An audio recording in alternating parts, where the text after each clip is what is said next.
आज की हमारी कहानी है, बहू मेरे पति के पैसे से तुम्हारा मायका चल रहा है। रेणुका देवी की आंखों से नींद कोसों दूर थी। वो अपने स्वर्गवासी पति को याद कर रही थी। क्यों आप इतनी जल्दी चले गए?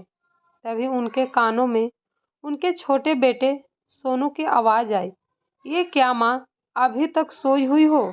उठ जाओ, आज पहली तारीख है और पेंशन वाला चेक साइन कर दो। बेचारी रेणुका अपने छोटे बिगड़ैल अयास बेटे सोनू से त्रस्त थी।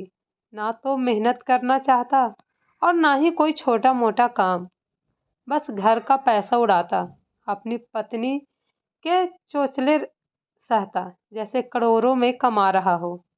और पत्नी का भी यही हाल था। ऐसा लग रहा था पति करोड़ों का बिजनेस करता हो और सोनू की सबसे बुरी आदत औरतों की तरह इधर से उधर बातों की लगाई बुझाई कर अपने बड़े भाई के खिलाफ अपनी माँ को भड़काया करता। इसलिए रेणुका देवी का बड़ा बेटा अपनी माँ को ना पूछता और ना ही मिलने आता। अब उनका बुढ़ापा का समय इनकी लाचारी का सबब है कि नालायक सोनू के साथ रह रही थी और हर दिन अपनी किस्मत को कोस रही थी। रेणुका देवी ने चेक पर साइन करके दे दिया। पेंशन निकाल कर ले आया है। माँ से कह रहा है उसकी पत्नी को मायके जाना है, इसलिए 25,000 के बदले 50,000 निकालना है। उसके ससुर के पथरी का ऑपरेशन है और 25,000 रुपये भेजना पड़ेगा। सोनू के बेशर्मी से रेणुका की आंखें नम हो गई कि उनके पति का पैसा से समधियाना भी पल रहा है, क्योंकि उनकी जो छोटी बहू है वो बहुत गरीब परिवार से है। बाप चौकीदार ठहरा, जिसकी महीने की कमाई 6,000 रुपया है, जिसमें घर का खर्च चलाना मुश्किल था। इस तरह हर महीने रेणुका देवी ने बैंक से उनके पति के जमा किए पैसे को किसी न किसी बहाने से निकालता रहता और वो चाहकर भी विरोध नहीं करती थी। रेणुका देवी के पति एक गवर्नमेंट विभाग में कार्य करता थे।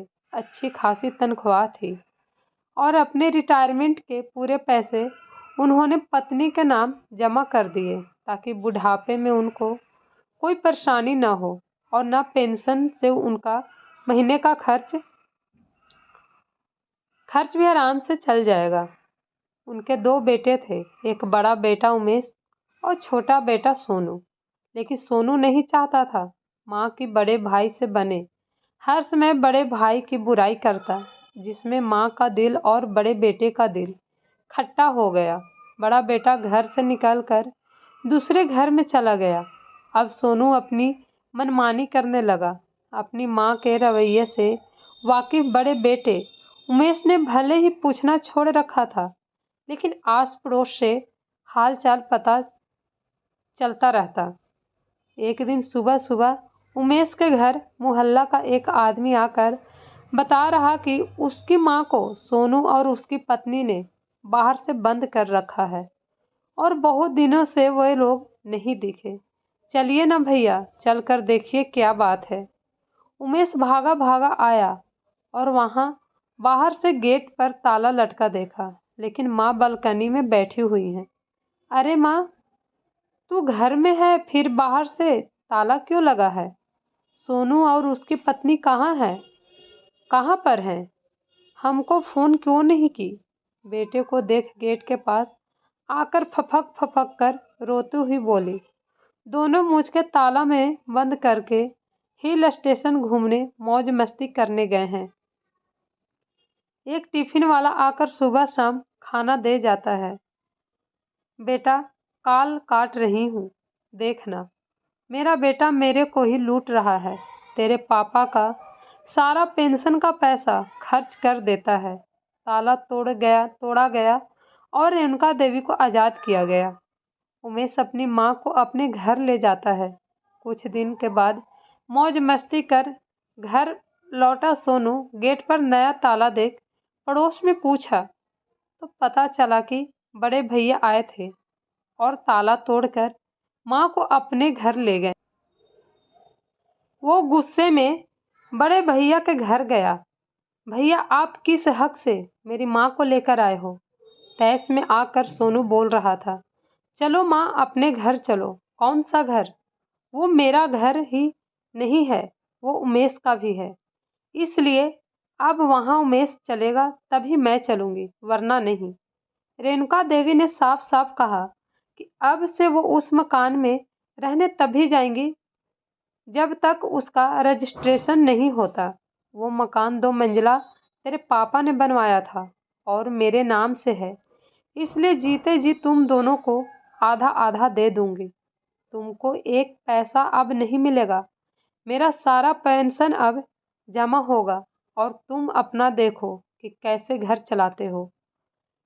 आज रेणुका जी को बड़ा बेटा भगवान राम लग रहे, जिसने सोनू की चालाकी, धूर्तता और हट धर्मी से निजात दिलाकर सुकून शांति का जीवन दिए हैं।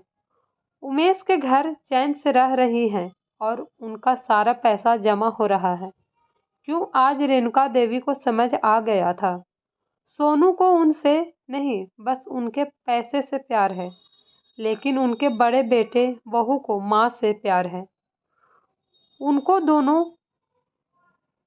प्यार समान से अपने पास रखे हुए थे, जो सोनू और उसकी पत्नी ने कभी ही नहीं दी ही नहीं। आज रेणुका देवी बड़े बेटे के साथ बहुत खुश थी। उन्होंने घर दोनों बेटे को बराबर में बांट दिया। अगर आपको ये कहानी पसंद आए तो मेरे चैनल को लाइक एंड सब्सक्राइब जरूर कीजिएगा। Thank you so much.